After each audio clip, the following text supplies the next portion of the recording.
Assalamualaikum warahmatullahi wabarakatuh. Selamat pagi Mitra Paspati. Apa kabar pagi hari ini? Dan edisi hari Kamis tanggal 13 April 2017 pagi hari ini kita akan kembali berjumpa di obrolan Simpang 5 untuk edisi hari ini.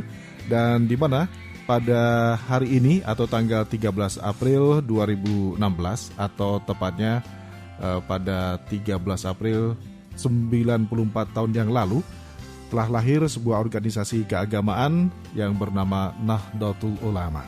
Nah, banyak kiprahnya, bahkan mulai dari saat perjuangan mempertahankan kemerdekaan sampai saat ini. Bahkan bertekad juga untuk membela menegakkan Negara Kesatuan Republik Indonesia atau NKRI harga mati.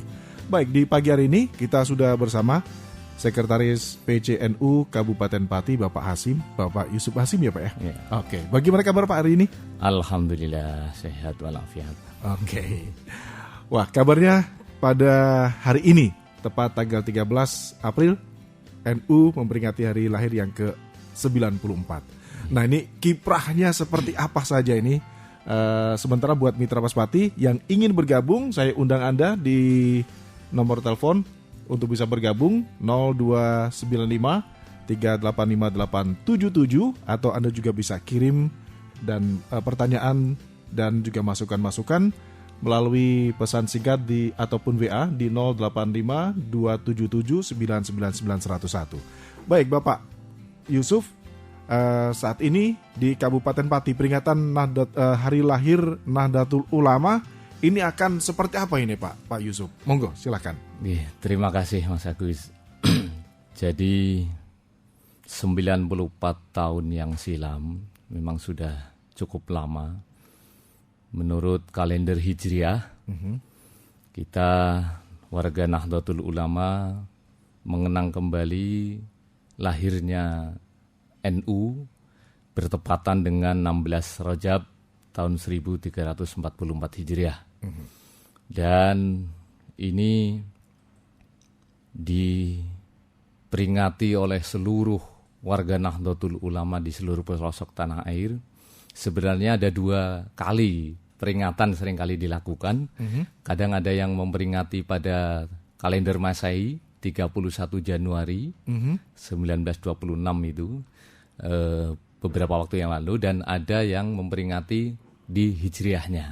Ya. Nah, di Kabupaten Pati sendiri untuk peringatan Hijriah ini kita memperingati dengan beberapa kegiatan yang jelas adalah instruksi dari pengurus cabang Nahdlatul Ulama Kabupaten Pati untuk seluruh ranting-ranting NU di seluruh desa, kemudian juga takmir-takmir masjid musola dimohon untuk menyelenggarakan mujahadah dan istighosah kebangsaan. Nah, itu pada malam hari, nanti malam. Mudah-mudahan semuanya bisa melaksanakan seperti kita nariahan dulu itu. Kemudian yang kedua, kita juga menyelenggarakan kegiatan untuk seminar khusus tentang perwakafan, karena ini bagi warga Nahdlatul Ulama banyak problem yang kita terima dari masukan warga Nahdien terkait dengan wakaf, sertifikat wakaf dan sebagainya yang belum selesai, dan kita sudah komunikasi dengan BPN Pati untuk bisa memberikan pencerahan baru terhadap warga Nahdien. Kemudian di samping itu kita koordinasi seluruh kader untuk melaksanakan beberapa kegiatan-kegiatan yang peringatan termasuk upacara di madrasah-madrasah maupun pondok pesantren, yaitu bertepatan dengan hari lahir Nahdlatul Ulama. Gitu Mas. Baik Bapak, di dalam beberapa kegiatan ada seminar perwakafan bersama BPN, kemudian koordinasi dengan seluruh kader terkait dengan Harlah NU ke-94 ini Pak. Ya, ini kenapa justru teman-teman di NU ini mengambil seperti itu tadi seminar tentang perwakafan? Apakah ini juga masih terus membuai masalah sehingga perlu dilakukannya seperti seminar perwakafan ini? Ya, terima kasih. Jadi masalah perwakafan di Kabupaten Pati itu juga termasuk cukup banyak, dan ini dialami di daerah-daerah lain juga warga Nahdien. Terutama adalah misalkan ya masjid, musola yang dulu sudah diwakafkan, kemudian bangunan-bangunan serta tanah lembaga-lembaga yang dulu sudah diwakafkan, tetapi mungkin karena dulu secara administratif belum begitu canggih ya, sehingga hanya kepercayaan masyarakat, kemudian ikrar wakaf yang setelah disampaikan itu seringkali kemudian bermasalah di kemudian hari pada ahli waris. Nah, ternyata ada kalanya karena sertifikatnya tanah belum berbunyi wakaf, sehingga akhirnya ada beberapa kasus yang sampai ahli waris mengakui bahwa itu seakan-akan masih hak mereka. Nah, ini kan sesuatu yang sangat riskan sekali. Bangunan musola, masjid, kemudian harus dibongkar gara-gara karena sertifikat wakaf tanahnya belum selesai dan itu masih atas nama pribadi. Nah, ini yang biasanya terjadi sering. Sehingga kita menganggap itu penting. Hasil turba dari PCNU ke MBC ternyata itu problem itu cukup banyak sekali terjadi di masyarakat. Sehingga diangkat ini gitu Pak. Nah, itu. Kemudian di samping itu penguatan pada kaderisasi, bagaimana kader-kader Nahdlatul Ulama itu tidak hanya berkutat pada masalah pengembangan keagamaan saja, tetapi juga bisa berpikir yang praktis bisa dirasakan langsung oleh masyarakat. Nah, salah satunya mengurus tentang perwakafan itu juga bagian dari kebutuhan masyarakat secara umum. Gitu ya. Oke, Pak, ini kan di usia yang sudah mencapai 94 tahun ini Pak. Nah, ini apa yang mesti para Nahdien perjuangkan ini Pak? Karena juga sudah 94 tahun ini, sudah usia yang sudah cukup sangat-sangat dewasa bagi bangsa ini, kemudian bagi Kabupaten Pati maupun bagi mereka sendiri ini Pak Yusuf. Ya.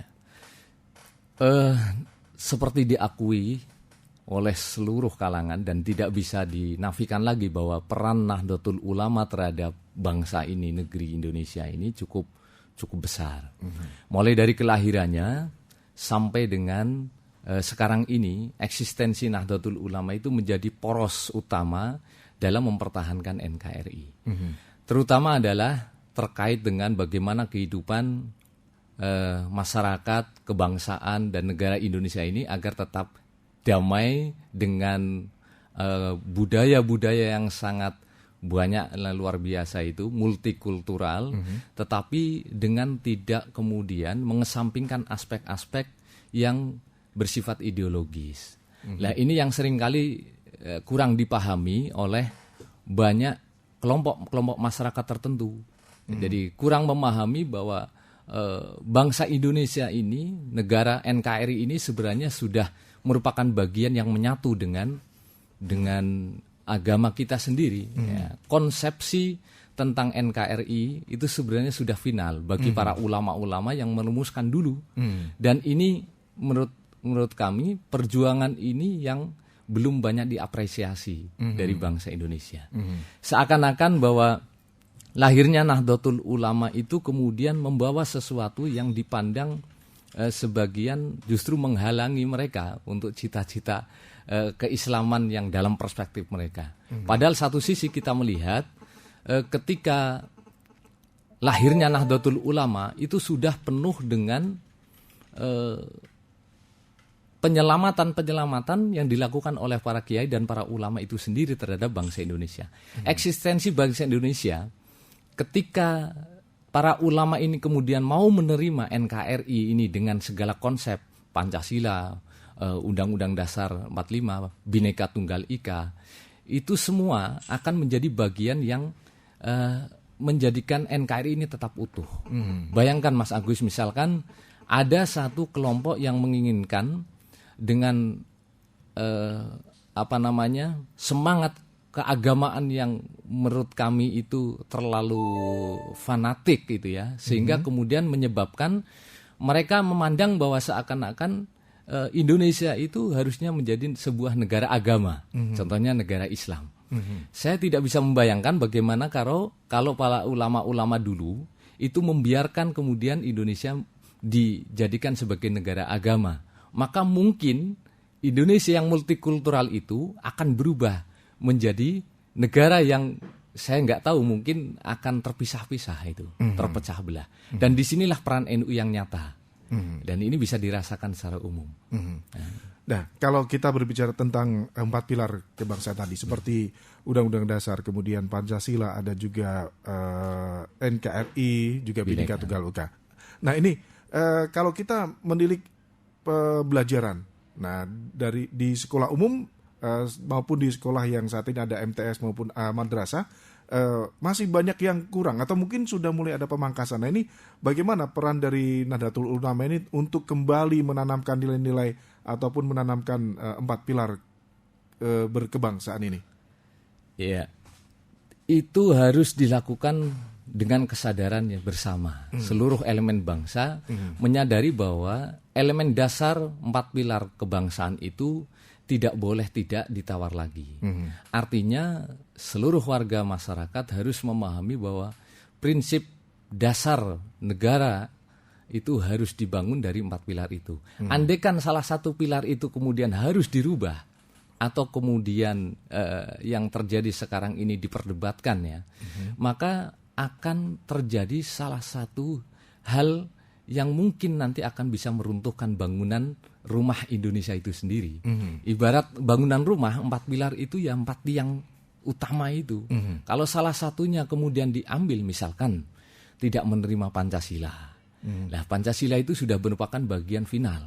Nahdlatul Ulama sejak 1984 itu kemudian melalui Muktamar Situbondo itu secara final sudah menerima Pancasila. Dan itu menurut para ulama kita, Pancasila itu sudah merupakan representasi dari ajaran-ajaran Islam itu sendiri. Andaikan umat Islam mau mengamalkan Pancasila secara benar, maka tidak akan ada lagi friksi-friksi atau mungkin ketidakadilan, ketidakmakmuran, bahkan kesejahteraan masyarakat itu insya Allah akan bisa tercapai. Meskipun di situ bunyinya Pancasila, tidak menggunakan Piagam Madinah misalkan atau Islamic State Indonesia dan lain sebagainya itu. Oke. Baik, kembali saya undang Mitra Paspati, kalau Anda ingin bergabung, ingin bertanya, ingin memberikan masukan atau apa sajalah, Anda bisa menghubungi kami di 0295 385 877 atau juga bisa kirim pesan singkat ataupun WhatsApp di 085-277-999-101. Baik, Pak Yusuf, bagaimana juga untuk apakah ada upaya dari Nahdlatul Ulama ini di Pati khususnya, bagaimana menanamkan kembali ataupun memberikan masukan-masukan bagi para pelajar yang saat ini juga masih duduk di bangku SMP, mulai dari SMP. Karena kita juga tahu sekarang ini dengan dihapusnya PMP, kemudian banyak P4. Nah itu kita kembali melihat ada semacam degradasi untuk nasionalisme maupun patriotisme. Apakah ada perjuangan dari teman-teman Nahdlatul Ulama untuk masuk dalam hal ini memberikan masukan-masukan kembali, memasukkan kembali pelajaran PMP maupun P4 itu, Pak Yusuf? Iya. Dari Nahdlatul Ulama sendiri melihat bahwa pemahaman ini sudah mulai rapuh karena di kurikulum pendidikan kita, kurikulum nasional itu justru pendidikan karakter, terutama adalah karakter kebangsaan, ini sudah tidak lagi menjadi satu yang mainstream utama. Dan ini akan sangat berbeda. Contohnya misalkan kita sangat menyayangkan pelajar SMA tidak hafal Pancasila. Apalagi memahami Undang-Undang Dasar 45. Padahal itu prinsip. Nah, karena keberadaan kita memahami NKRI ini itu justru dari situ. Nah, ini menurut kami dari Nahdlatul Ulama penting, pemerintah harus mencoba untuk merumuskan kembali di sekolah-sekolah bagaimana ketika tidak dalam bentuk mata pelajaran tetapi seluruh pembiasaan perilaku, kemudian juga pembiasaan diri di sekolah-sekolah baik itu di tingkat SLTP, SLA, maupun seluruh mulai dari awal itu bisa menanamkan kembali nilai-nilai patriotisme dan nasionalisme itu. Oke, sementara sudah ada yang bergabung bersama kita. Halo, selamat pagi. Selamat pagi. Oke, dengan Bapak siapa ini Bapak? Ya Pak Adi, Pak. Pak Adi di mana Pak? Ya di Margorejo. Di Margorejo. Monggo langsung saja dengan kita. Ada beberapa hal yang ini saya mau tanyakan. Ya. Yang pertama tadi berkaitan dengan masalah wakaf.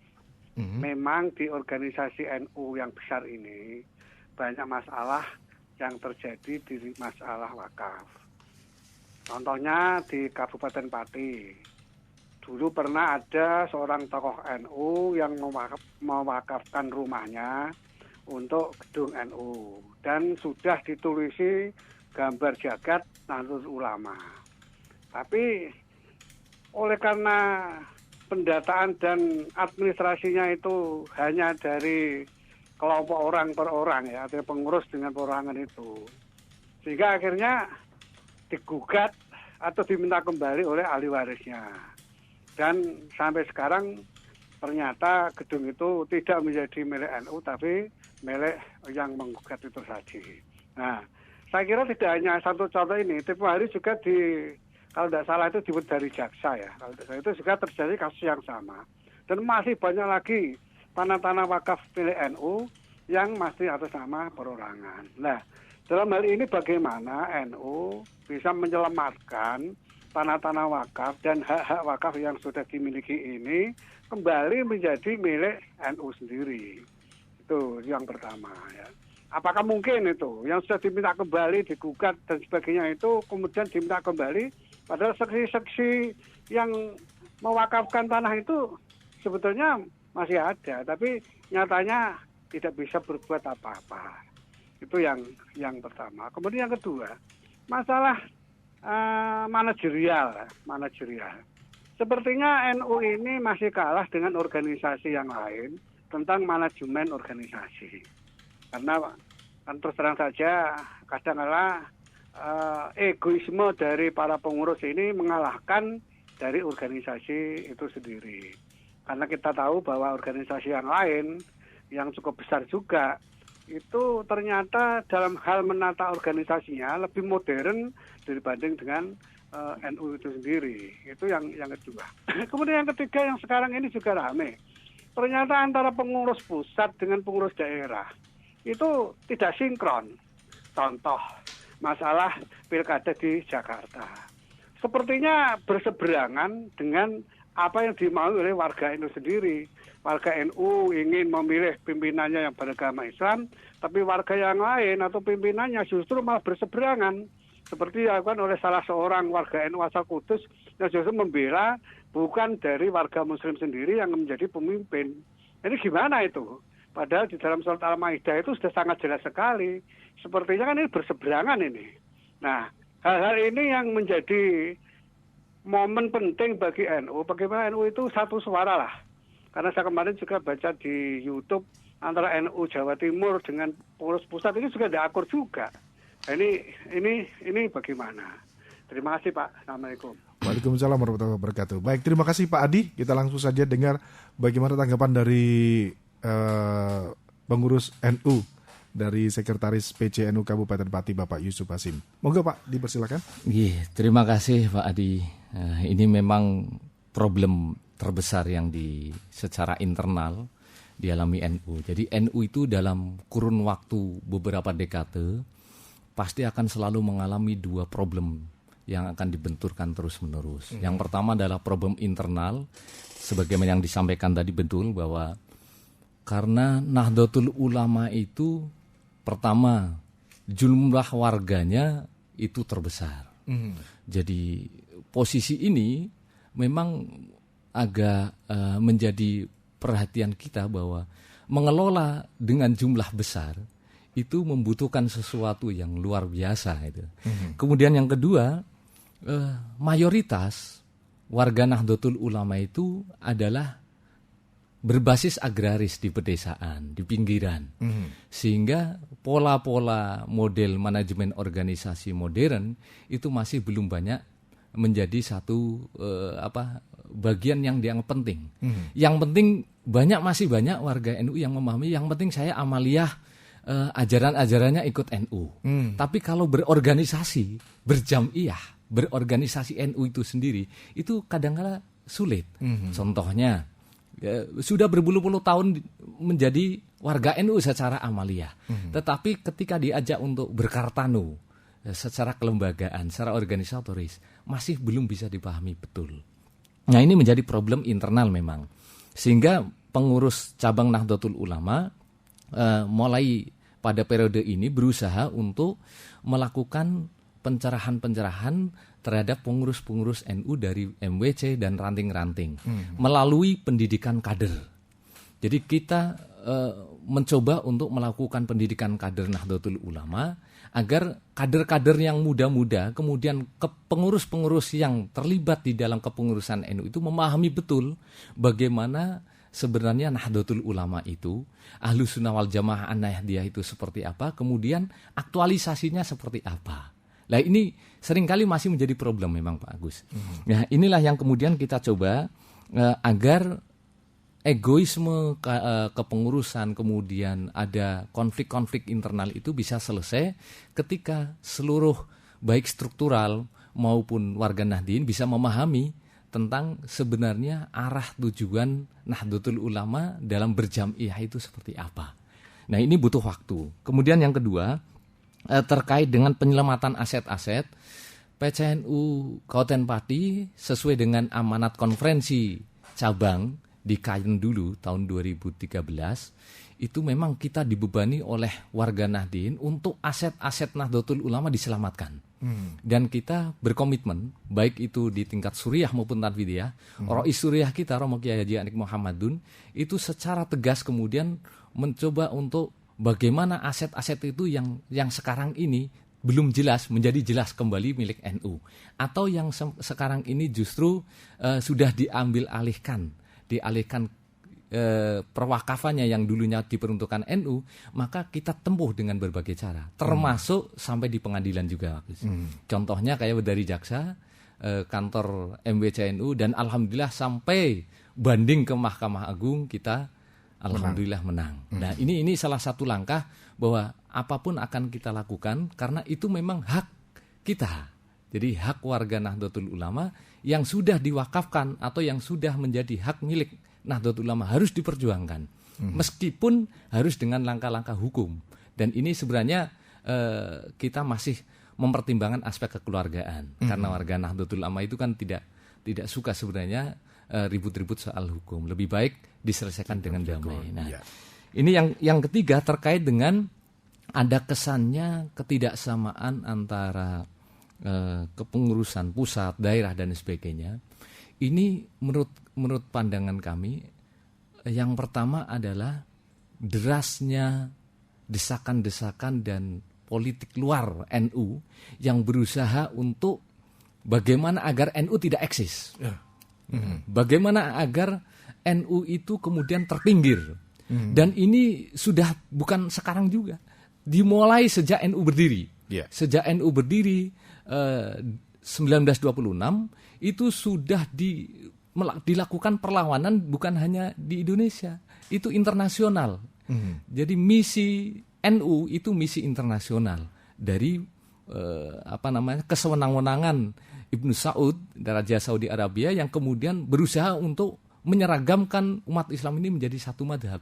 Dan NU berdiri itu karena alasan itu, bahwa kita Islam itu memiliki sesuatu ajaran yang sangat luas dan luas. Nah, ini yang harus dipahami, bahwa memahami keberagamaan itu harus dipahami oleh seluruhnya. Perkara kaitannya dengan pilkada, sekali lagi bahwa Nahdlatul Ulama sejak Khitoh Nahdiyah 1984 itu sudah dipahami bahwa NU tidak lagi secara organisatoris langsung mengurusi soal politik.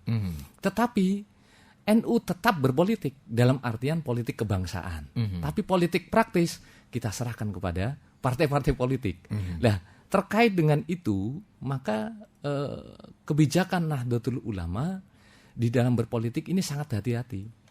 memang sulit untuk menyeragamkan keseluruhan karena kebebasan itu diberikan oleh Nahdlatul Ulama.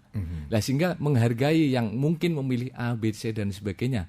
Karena warga Nahdlatul Ulama itu ada di mana-mana. Dan juga ini NU membebaskan, boleh di mana-mana. Tapi yang penting jangan kemana-mana. Artinya tetap berkhidmat untuk Nahdlatul Ulama. Ini bagus. Baik, terima kasih. Kita akan ngobrol kembali, melanjutkan kita berdialog tentang hari lahir NU setelah kita istirahat sejenak.